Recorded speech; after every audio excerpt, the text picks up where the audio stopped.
Salut à tous, bienvenue dans cette vidéo. Nous allons faire un peu de mathématiques. Il sera question de voir comment résoudre, n'est-ce pas, les équations trigonométriques. Et plus précisément, les équations du type A cosinus de x plus B sinus de x égale à C. Bon, cette vidéo concerne précisément les classes de première scientifique. Et donc, lorsque nous avons à résoudre une équation A cosinus de x plus B sinus de x égale à C, la première des choses que nous avons à faire lorsque les coefficients A et B sont différents de 0, c'est de calculer le module de l'équation. Ce module-là, donc, c'est quoi? C'est racine carrée de A au carré plus B au carré. Et une fois que nous avons calculé ce module, il sera donc question de chercher un réel θ tel que le cosinus de θ soit égal à A sur R et le sinus de θ égal à B sur R. Et l'équation donc A cosinus de x plus B sin de x va encore s'écrire sous la forme qui est en face de vous. Il a été question de mettre juste R en facteur dans le membre de gauche de cette égalité. Et de là, après avoir trouvé l'angle θ, nous remplaçons donc A sur R par cosinus de θ et B sur R par sinus de θ. C'est ça qui nous donne donc, en utilisant une formule d'addition, l'expression que nous avons en face de nous. Et lorsque cette transformation est opérée, le problème revient donc tout simplement à résoudre une équation du type cosinus de x égale à A ou alors sinus de x égale à B. Ça, c'est la démarche globale, la démarche générale. Allons donc voir ça de plus près avec l'équation cosinus de x plus racine de 3 sinus de x égale à racine carrée de 3. La première étape, donc, nous allons déterminer le module de cette équation. Ce module-là, R, n'est rien d'autre que racine carrée de 1 au carré plus racine de 3 au carré qui nous donne pour résultat 2.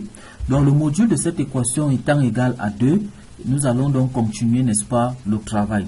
En commençant donc par diviser le membre de gauche par 2 et en le multipliant toujours. Ça nous donne donc 2 facteurs de 1,5 fois cos de x plus racine de 3 sur 2 sinus de x égale à racine de 3. Maintenant, à ce niveau, nous allons utiliser le cercle trigonométrique. Le cercle trigonométrique nous sera d'une importance capitale ici dans la mesure où il faudra chercher un angle dont le cosinus est égal à 1,5 et le sinus racine de 3 sur 2.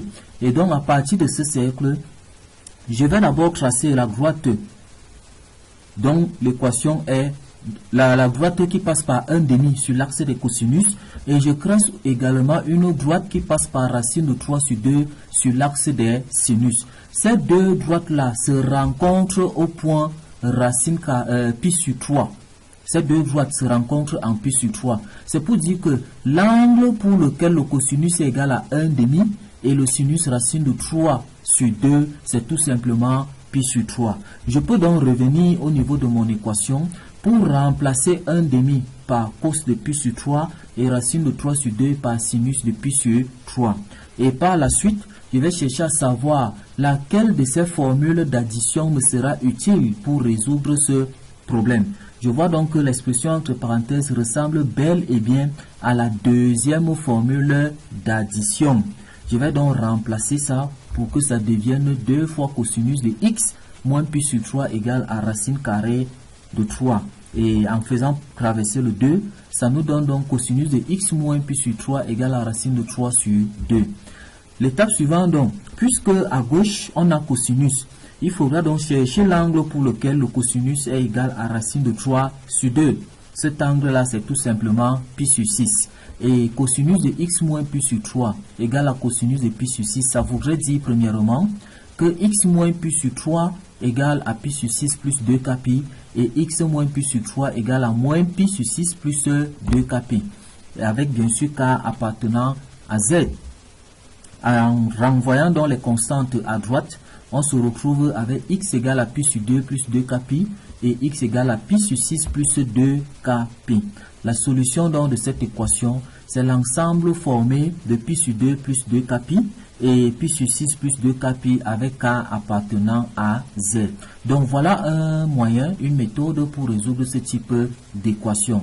D'ici à là, vous pouvez davantage bénéficier, n'est-ce pas, de nos services à l'Académie du Savoir au niveau du lycée classique et moderne de Mokolo. Nous avons débuté depuis le 25 septembre 2023 et nous continuons jour après jour jusqu'à la fin d'année. Les contacts, donc les voilà.